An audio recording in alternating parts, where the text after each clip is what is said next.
inspired canon, but if it is referenced by so many in the New Testament, I believe it is worth investigating. The modern-day Christian scholars have largely put the Book of Enoch aside. As such, the book has been used by people who promote the ancient alien idea and folks like Zecharia Sitchin to present their theories of Nibiru and the Anunnaki. But in fact, the biblical foundation is the best fit for the Book of Enoch, so let's look at what it says. The first thing which is very interesting about the Book of Enoch is found in the beginning of the text. It states, quote, "I heard everything from them, and I understood what I saw, not for this family, but for a remote generation, one that is to come," end quote. It is interesting to note that the remnants of several almost complete copies of the Book of Enoch in Aramaic were found among the Dead Sea Scrolls in the middle of the 20th century. Furthermore, it is somewhat eerie to think that Enoch states the book is meant for future generations in light of what Jesus said of what will be the time of his return when he stated, quote, "As the days of Noah were, so shall it be in the coming of the Son of Man." This statement by Jesus will become more and more relevant as we continue to investigate what the days of Noah were like. The Book of Enoch tells us several things, such as the number of fallen angels or watchers as they are referred, where they landed, and what they taught mankind. It even lists the names of 20 of the fallen angels. But as it pertains to the mystery schools, it is very interesting the kinds of things that these watchers taught humanity. It states, quote, "Azazel taught them to make swords, knives, shields, and breastplates, and made known to them metals and the skill of working them for bracelets and jewelry. Azazel also taught the use of antimony for coloring the eyelids, along with all types of precious stones and dye formulas. From this arose great disobedience. They were led astray, they committed immorality, they became corrupt in all their ways. Semyaza taught cursing and root cutting. Armeros, curse lifting. Barakoyel taught star signs. Kokabel, star patterns. Ezekiel, cloud lore. Arakiel, land signs. Shamziel, sun signs.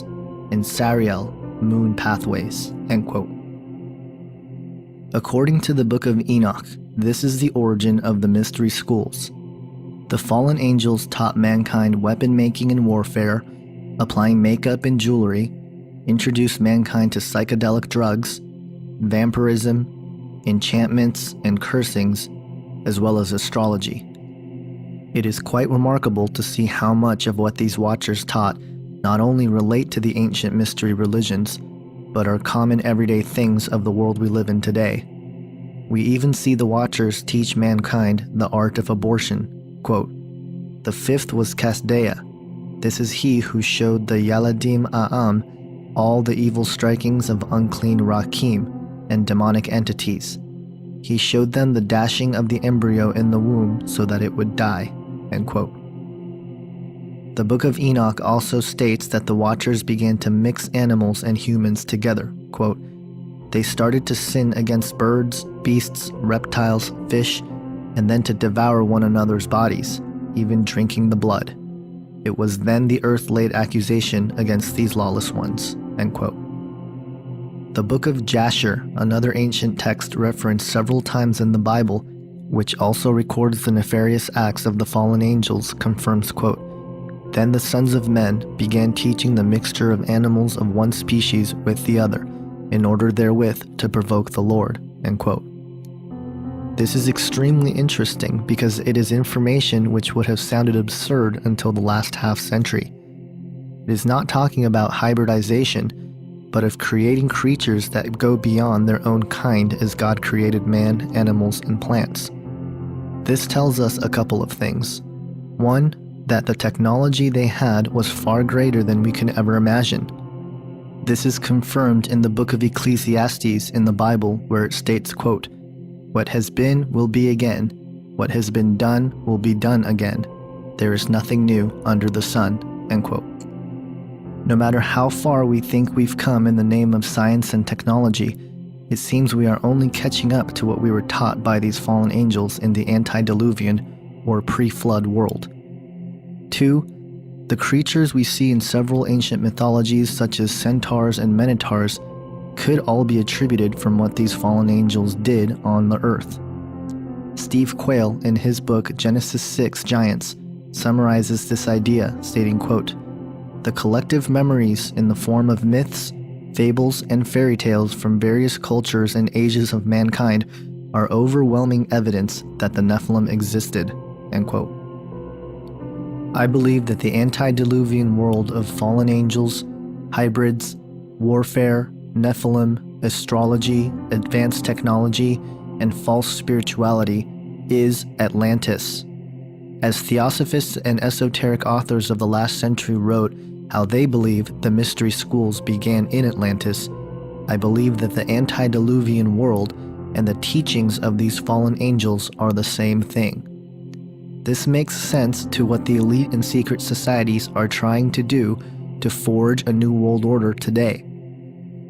Not only are they trying to rediscover Atlantis, but in doing so, they are merely attempting to fulfill the ancient hope which has been at work since the days of Adam and Eve, the earthly rule of the Antichrist.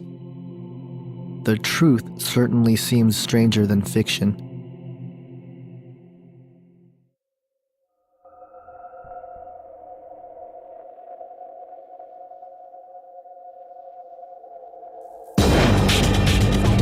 Even jaded New Yorkers scratching their heads.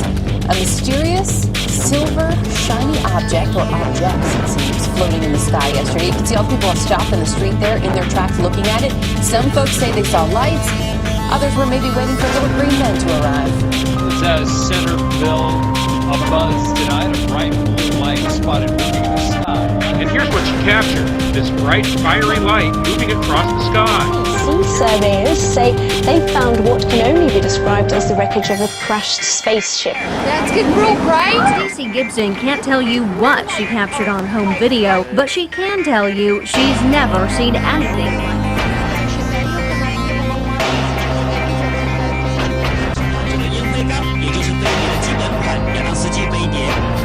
You got to see it for yourself. These residents saw the light hovering in the sky about Monday night. A North Canton couple is trying to figure out what it was that they saw in the sky over their home just a few days ago.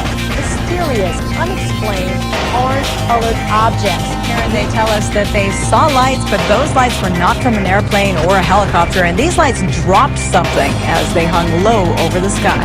Mike was in the Air Force and says the lights hovering in the sky were unlike any he had seen. Um objeto luminoso foi visto no céu pelos moradores e, espantados, ligaram para a polícia.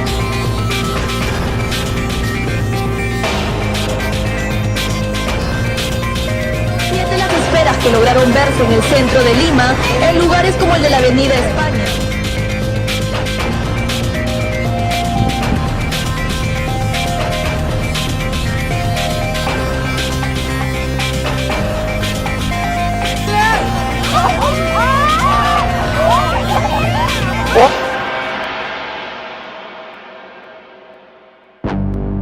Maybe it's a comet. Could be. It could be. Maybe these are our last moments. It could be. Here comes another one. What? What?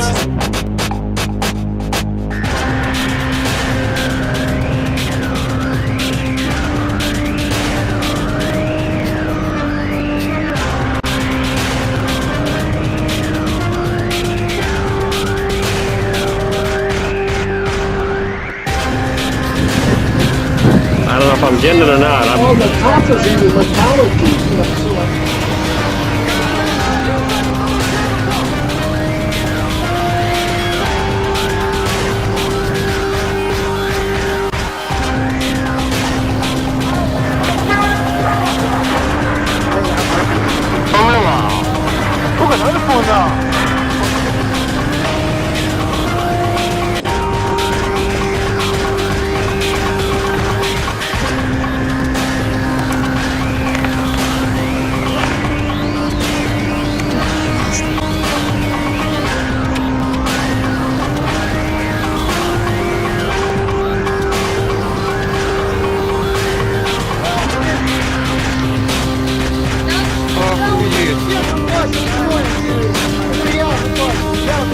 I see that view every single night, and I've never seen anything in the sky at that same location or at the same height. I've never seen those sort of lights up in the sky.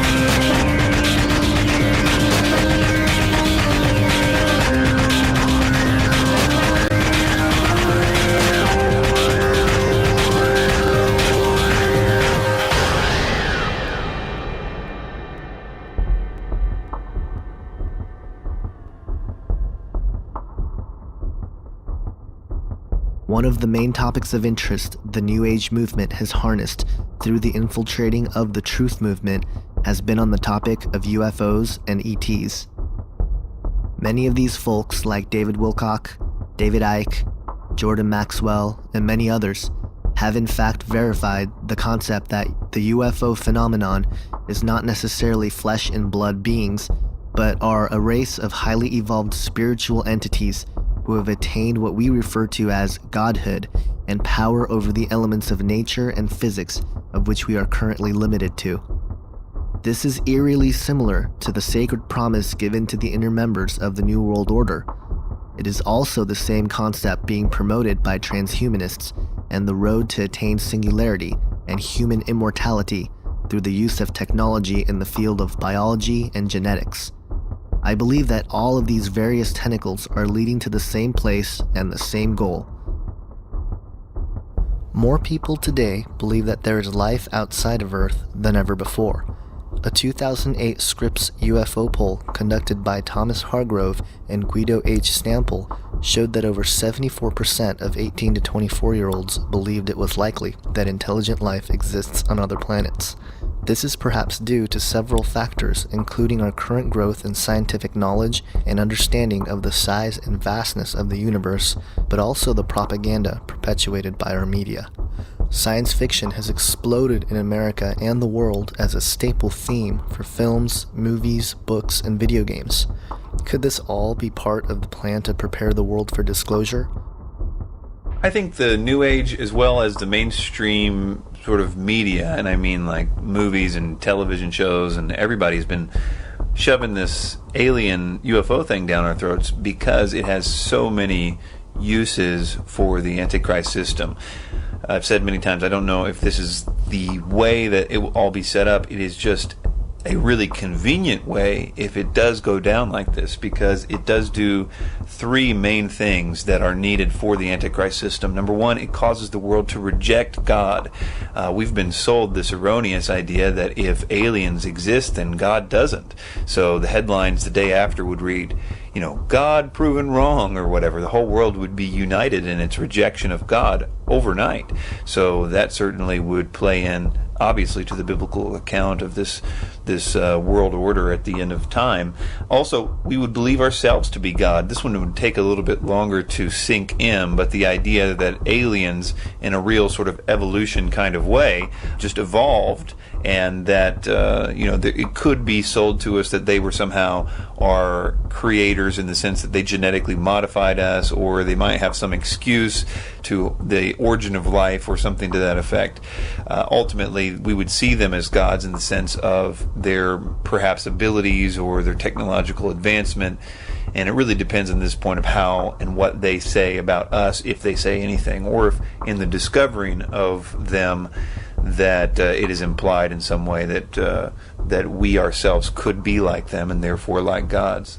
And that really goes into the third part, which is the evolution. I think that this concept of evolution is crucial to so much of what the Antichrist system does, especially the genocide based on belief system that happens in the end time scenario, really requires, as it did in the Third Reich, an idea of evolution. There's a concept that there's certain people that are not fit for the new system, the new evolution.